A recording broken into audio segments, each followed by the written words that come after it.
Top of the third hour, John Cena comes out and the place explodes. Man looks taken aback as he walks out and gets this looked emotional reaction. Oh yeah, he was very moved by this big pop in Boston. And told us Stu was not working today, unfortunately. Poor Stu. Well, he's out, place is going wild, and as soon as he goes to talk, Austin Theory comes out. And he says he respects John Cena. I only became a wrestler because of you, watching you as a kid with my mom. And to thank him, he has a gift for John Cena, a gift that is bigger than any movie role you're ever going to get.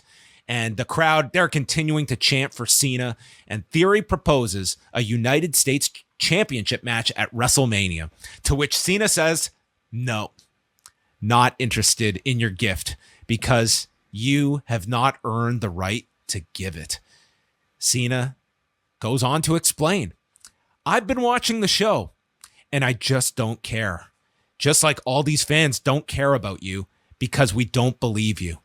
We don't believe you because you're a generic kid wearing sneakers, wearing sunglasses indoors that has no heart. And believe me, I understand. I walked in those shoes. I'm like the ghost of Christmas future, and you're in the John Cena ruthless aggression phase at the moment, which is fine, but that's the phase that I almost got fired, which is a true story, in 2002 before his career was saved. Could you imagine what I look at it two ways, one of which, wow, did they avoid a disaster by imagine like this guy had been cut and who knows what happens.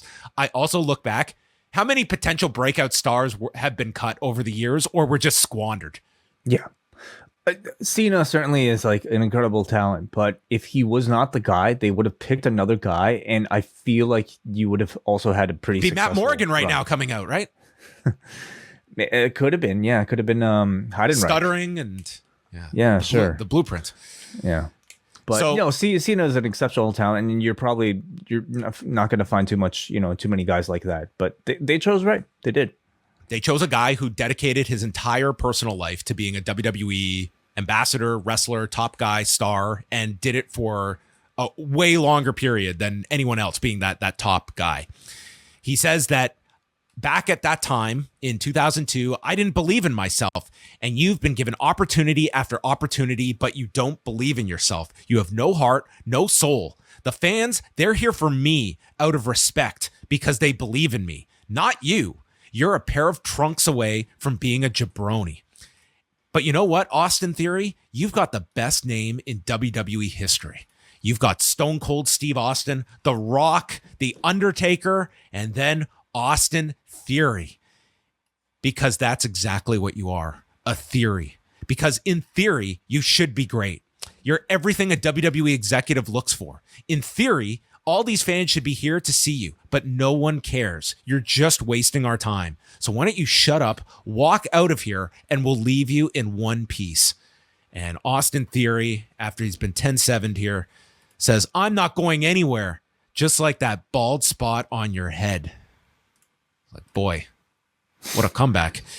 He asks, is John Cena, Mr. Never Give Up, giving up? Where is the respect when you have a golden ticket to face the greatest U.S. champion ever? Theory says it's true about meeting your heroes. They just disappoint you. Cena is ready for round two. He says, I'd rather have a bald spot than fake crowd noise piped in for my boring matches.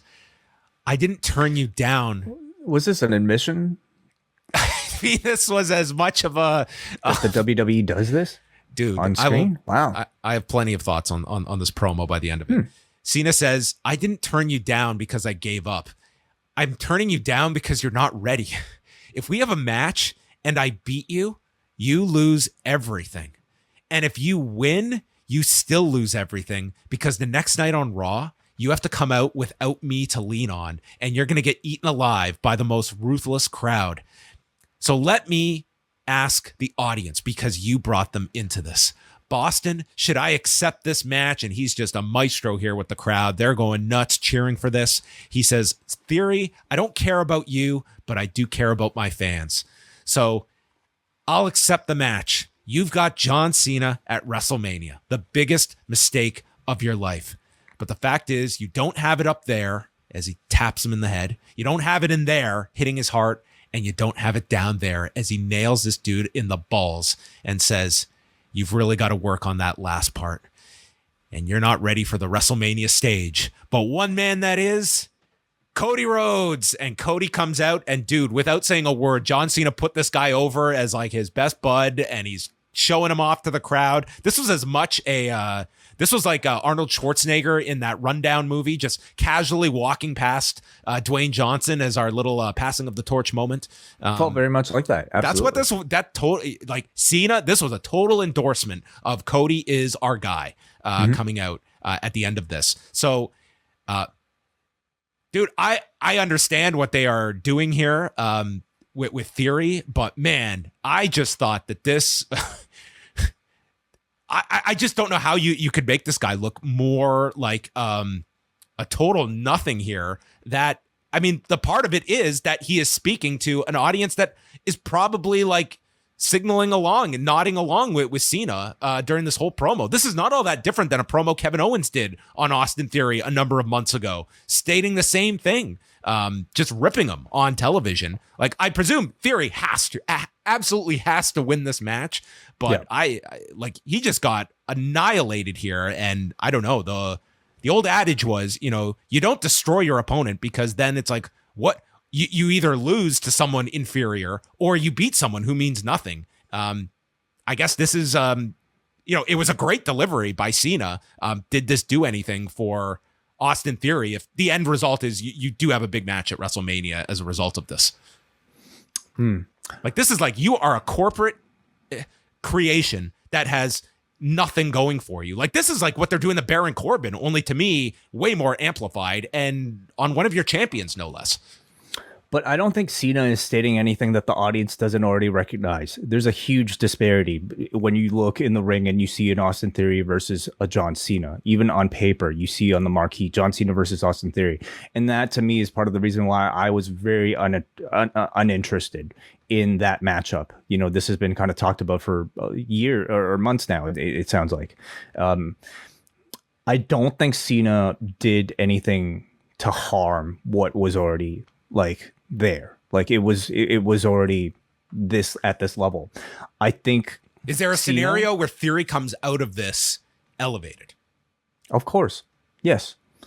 Now, number one, he has to win. Yes, absolutely. I think that's a given.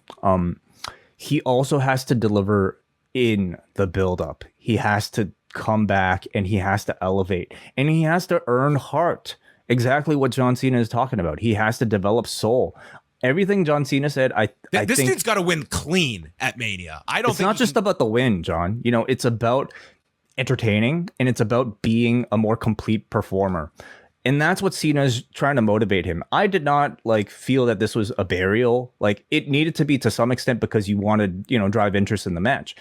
I saw it more as Big Brother coaching little brother and motivating little brother to become a better version of himself, just like he had been before.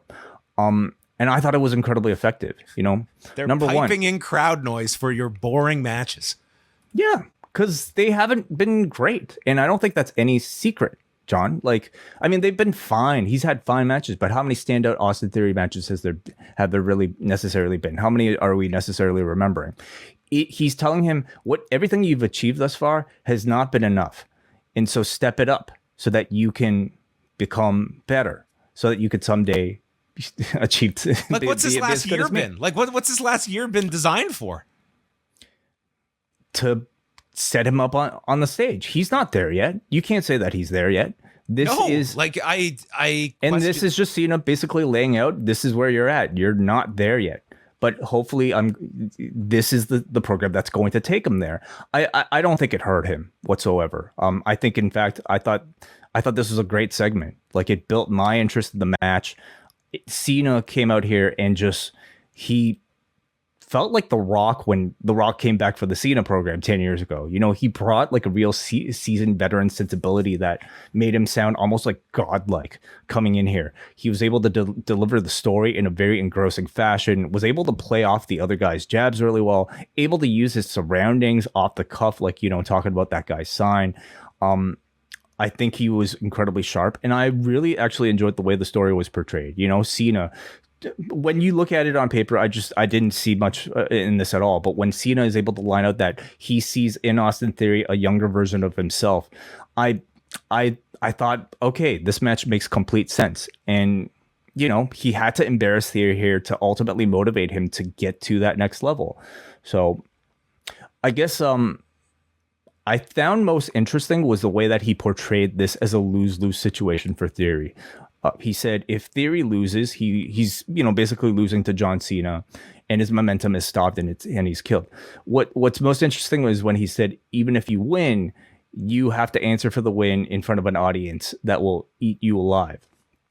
So what does he mean by that? Like he's got to come out and have a kick-ass promo the next night is what it sounds like.